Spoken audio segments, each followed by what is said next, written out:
Good evening, YouTube. Today, I'm bringing you a battle against Smogon user Mulder.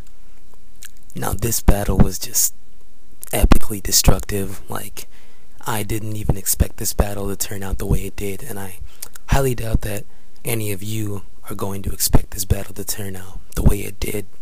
But, I just felt that this battle needed to be uploaded. It really did, because, it was just so unexpected. Having that said, the team preview, looking at his team, Jirachi is going to struggle against 5 out of 6 of his Pokemon. I have Zen Headbutt so I can check Breloom, but he has so many things that can switch, and that's going to be a critical problem.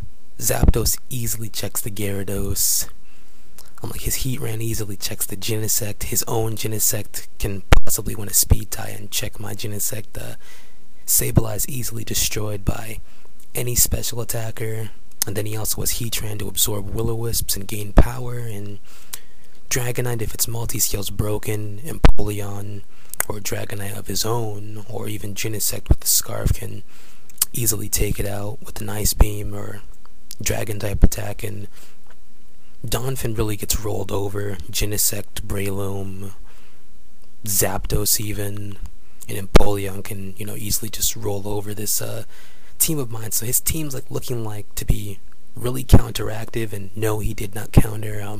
He told me this was actually a new team that he made anyway. So I was just thinking here, well, I might as well just begin with the Jirachi and try and do as much with her as possible. In my opinion, Jirachi's a woman, so without further ado, let's begin with the battle. I'm going to send in the Jirachi, and he's going to send in the Empoleon. So I'm like, okay, I'm going to go straight for the Thunder Wave. I just want to start crippling things, and he gets the Parahax first turn, so that's pretty good for me. And I just go for the U-turn because, Jirachi really can't do anything to an Empoleon, and I know that he'll most likely set up the Stealth Rock. So here I'm just going to go straight for the Earthquake. No, actually I go for Stealth Rocks, okay.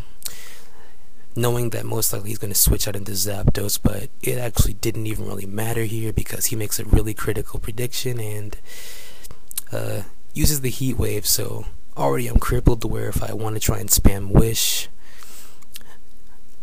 I might not survive many hits, but he actually switches out into the Empoleon, expecting me to attack again, and this Empoleon just walls Jirachi all day. Since I'm not the special Calm Mind Charge Beam Thunderbolt version, he's going to be able to freely switch in with ease. So here I just go straight for the Zen Headbutt. I kind of just want to get Wish Recovery, and I don't know, I just wanted to get some damage off this thing. I pretty much have to rely on this Jirachi's Serene Grace for most of these Pokemon, and his Scout gets a critical hit. It actually didn't really matter that much, to be honest. In my opinion, it didn't, but as you can see, I'm just going to U-turn back into Circus Act, knowing that he'd most likely just go for the Scald, but Circus Act isn't going to be doing much for this team either, so here he's just going to withdraw because, he can freely switch into anything on this team, and I just go for the Rapid Spin, knowing that he'll probably switch in Breloom, and I was thinking that he was just going to go for the Spore, so I was like, well, if I want anything to sleep on this team, I'd like it to be the Sableye, and he actually just goes for the Bulk Up. So I wanted to taunt him just to make sure that he doesn't, Spore now that he has the Bulk Up boost, but he saw that coming, and he's just going to go straight for the Seed Bomb. So it looks like taunt on Sableye is really predictable. Might run Confuse Ray from now on, but here I'm going to withdraw into the Queen Vexus to possibly scare the Breloom out, which, once again, he just has so much stuff that can freely switch, and this team is seemingly it has perfect coverage, because there I just went for the attack because I was like, well, if he happens to not switch, over predicting me to switch, then I'd be okay. But here he goes for the Substitute and Heatran, so I'm thinking, well, this is about to punch many holes in my team since I don't really have much to take on a Substitute Heatran. But here he's just going to go straight for the Lava Pume, and that recovery really didn't even matter since Sableye won't really be able to recover stall, and now he goes for the Torment, which I found really interesting. I haven't seen Torment train in a while, so it's always good to face an opponent who's thinking outside the box. Torment Tran can really cause people to pull their hair out if you send it in at the correct time, as a lot of people probably know. So Lava Puma is going to easily destroy the Sableye, so now I just send in Red Lobster, pretty much wanting to force his Heatran out, but once again he's just got all that coverage and he can easily send in Zapdos, and I'm going to go for the sub, which actually doesn't even matter. It really doesn't. Like, I was thinking that he'd be faster. This is why I go for the bounce. That way he'd break the sub and then miss the next upcoming turn, but instead he just goes for the Roost, so it actually didn't even matter, because 1, he's physically bulky, 2, the bounce missed, and 3, the bounce wouldn't have even did much damage anyway. So I just send in Little Seizure, thinking that he's probably going to use Toxic, since most bulky variants of Zapdos with leftovers and Roost have Toxic. So I'm like, well, I already know that he's going to switch, so I might as well just stay in and try and make the best of it, since now I'm going to U-turn. This team of his, he just had so much coverage that my team really can't do anything right now, and here he's going to go for the Scald, and that ends up doing more damage than I expected. And I guess it really didn't matter too much, because it would have still been a 2-hit KO, but instead he switches out into his Breloom. So I'm like, he pretty much just is predicting everything on my team.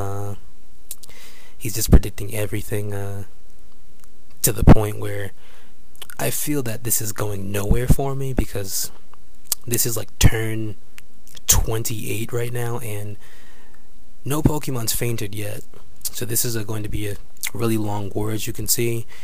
Here I'm just going to send in the Jirachi, because I know he's most likely going to go for the attack, or he's going to go for the bulk up and try and start setting up. So I was like, well, I know that he's going to switch, so U-turn really is the best bet to try and keep the little momentum that I have on him up. And here I send in Red Lobster again, knowing that he's just going to switch back out into the Zapdos, but I really don't have much options against the Zapdos. Like, here I know that he's most likely going to switch into the Zapdos, so I actually just make another switch into the Genesect, but once again, it really doesn't matter. Like, it honestly doesn't, because he can just he can easily switch into his Empoleon or his Heatran to take whatever attack my Genesect does, and as you can see, Empoleon easily took that attack. And here I'm just going to send Red Lobster back in. I'm like, I know that he's going to send in the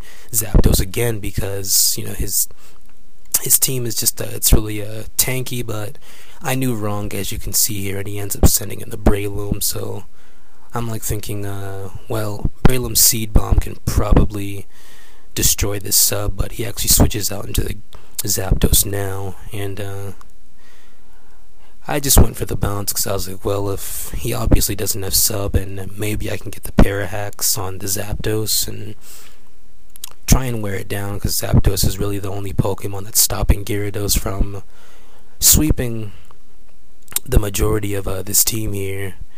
But he's just going to go for the Roost, the safe play, get all of his health back, and now he'll be able to safely break the sub. But the bounce misses yet again.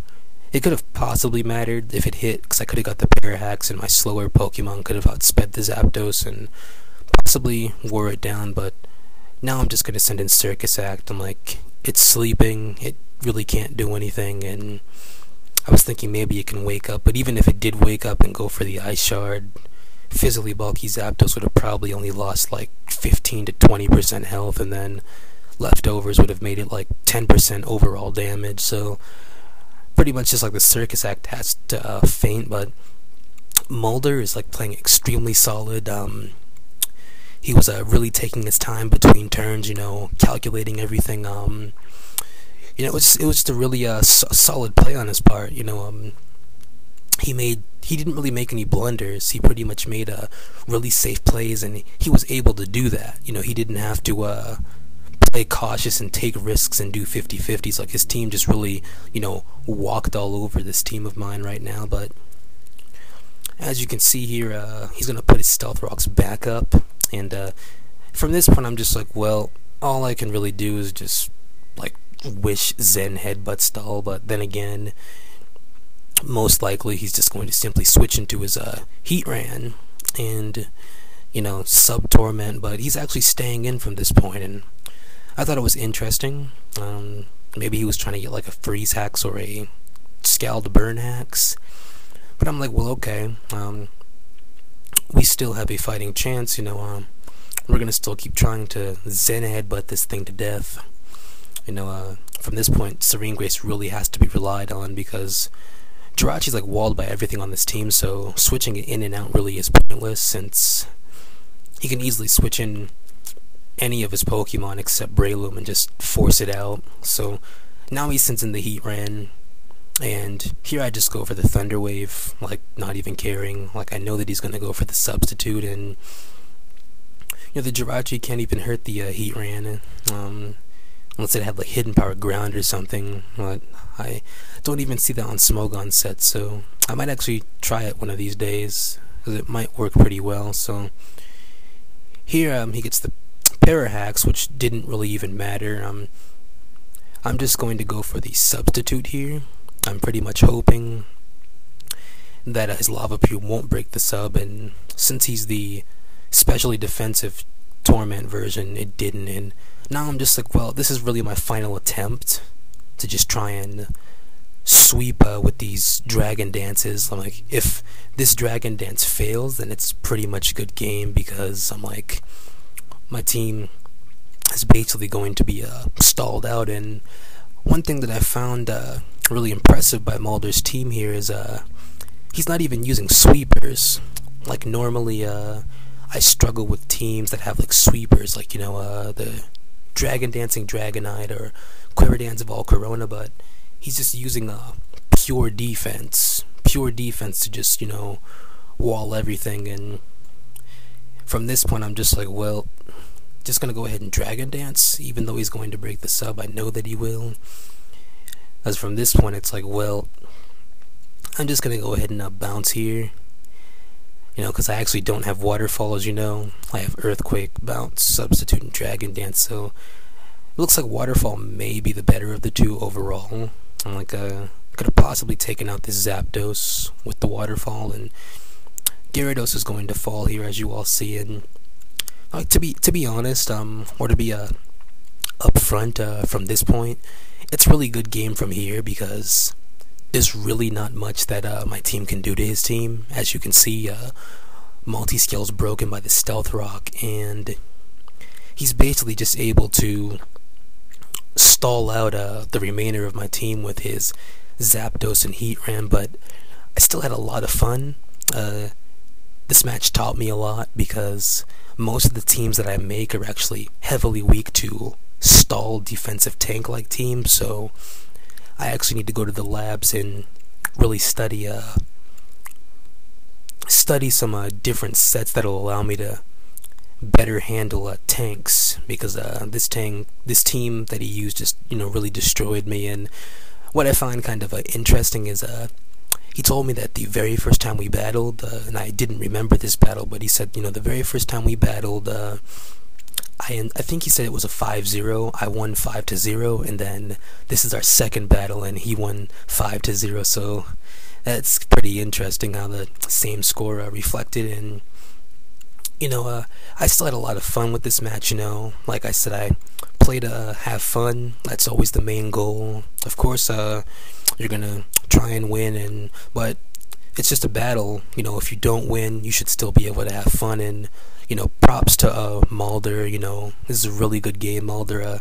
I normally don't upload battles where I'm getting destroyed or where I destroy the opponent, but this battle just taught me so much about how I need to reconstruct my teams to be able to take on tanks. I hope this battle inspires some people to think about fun instead of winning, because I had a really good time with this battle. I learned a lot. So this is UnhappyCarousel signing out. Please have a good day.